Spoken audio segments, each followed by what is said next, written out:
There's a special kind of exhaustion that happens while you're waiting for getting in with another specialist. And for me, it kind of feels like being in a burning building and you're stuck there. You can't get out no matter what you've tried, no matter what you think that you can do. And the fire department's outside and they're on their lunch break. So if you have ever been in a spot where you're planning for your recovery, you're kind of stuck in that messy middle, stuck in that place of waiting and trying to figure out what to do in the middle of a flare, this video is for you. So welcome back. I'm Virginia. I'm a licensed mental health therapist, and I was recently diagnosed with 2 autoimmune disorders. I am collecting specialists like they are Pokemon cards all day long, y'all. I recently just got back from a nice time, just a family reunion. That it was simple, it was beautiful, time away from the office with my husband and my kids. So, that part was great. Coming back, I knew that I needed a slow reentry because that's something that's usually helpful for me. Not something that I usually was good at doing before getting sick, but definitely something I've been trying to be much more aware of and intentional about when I come back.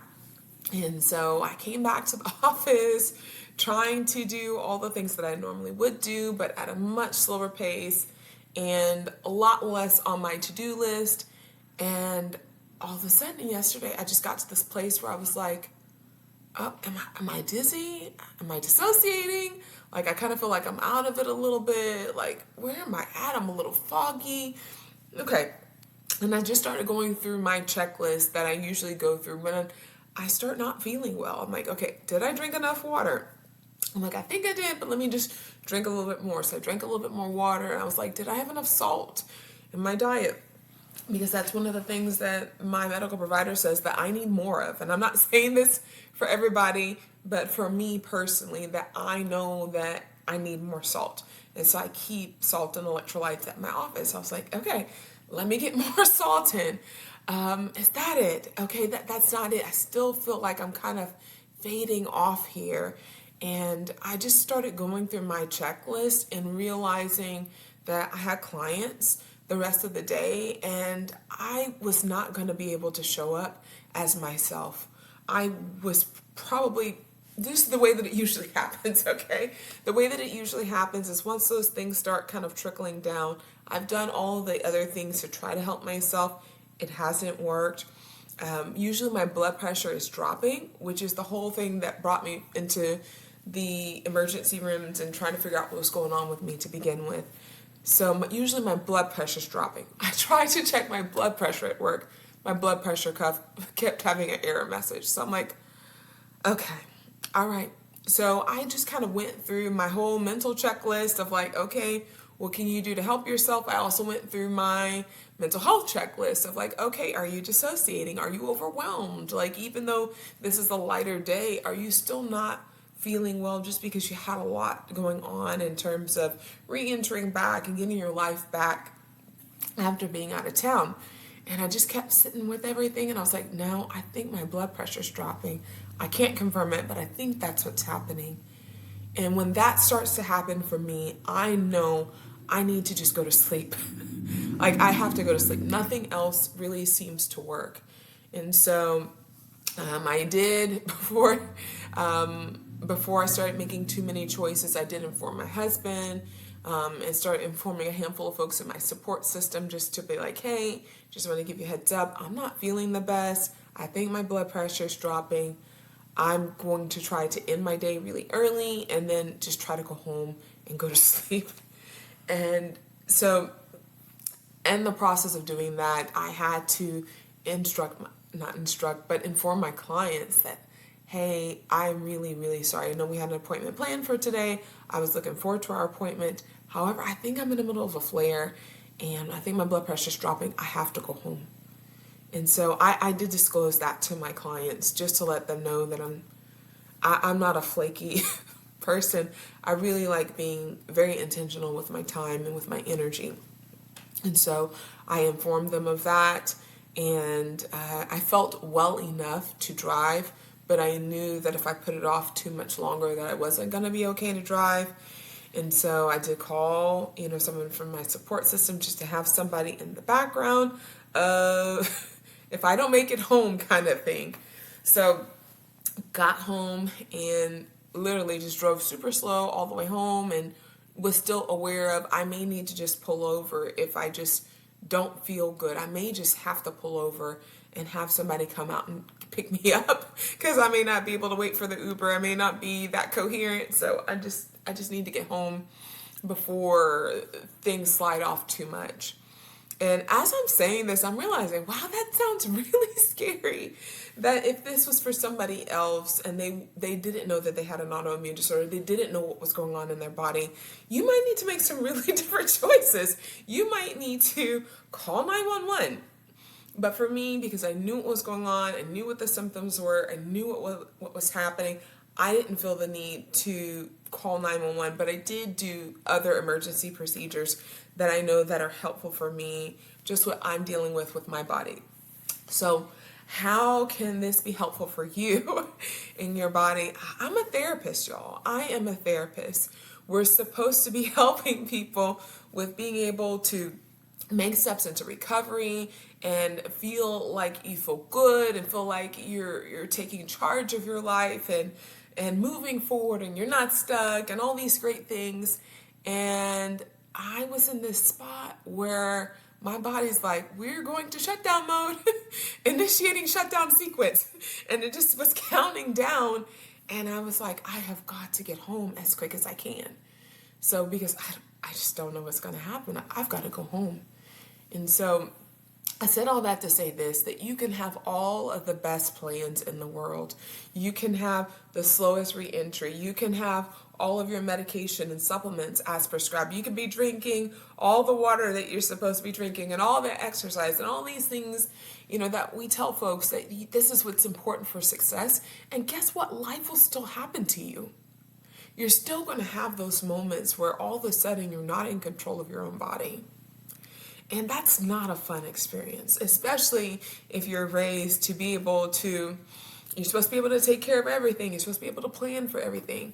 Sometimes we just can't. Sometimes we're in emergency situations and we just have to make the best decisions that we can in the moment. And as we're making those decisions to make the best that we can in the moment, I think it's really, really, really important to be able to just acknowledge your limitations as a human being. And I know I say that, and I know that probably sounds like I'm just being flip. I'm not being flip at all. I had no control over my body, just in shutdown mode. Once I got home, I did go ahead on and take my blood pressure. I felt well enough to try to eat a little something else that was pretty salty, just to try to okay, blood pressure, what we doing, girl? What we doing? And my blood pressure was 89 over 59. And I was like, okay, so I'm still going to go ahead on and take that nap.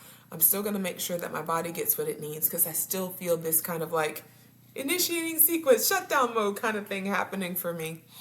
And, I kid you not, I slept hard and just took a nap, and my family came in and was checking on me like, what's going on? And my husband had said, you know what? Honestly, I've not seen you like this since the beginning of this year. And so this really even more so speaks to the need for this additional specialist that's going to be joining my team. And so what does that look like for you in terms of taking care of your health? Maybe you're doing all of the things that you're supposed to be doing and you feel guilty because there's still these times that come up where even regardless of how much you've planned, you still may hit some of those spots where life just happens to you. Flares just happen. And sometimes flares happen despite the best of plans that you have because we all have limitations. So in addition to noticing that we all have limitations, including me, I've got limitations, in addition to noticing that you might need to be aware of how to do kind of a pivot.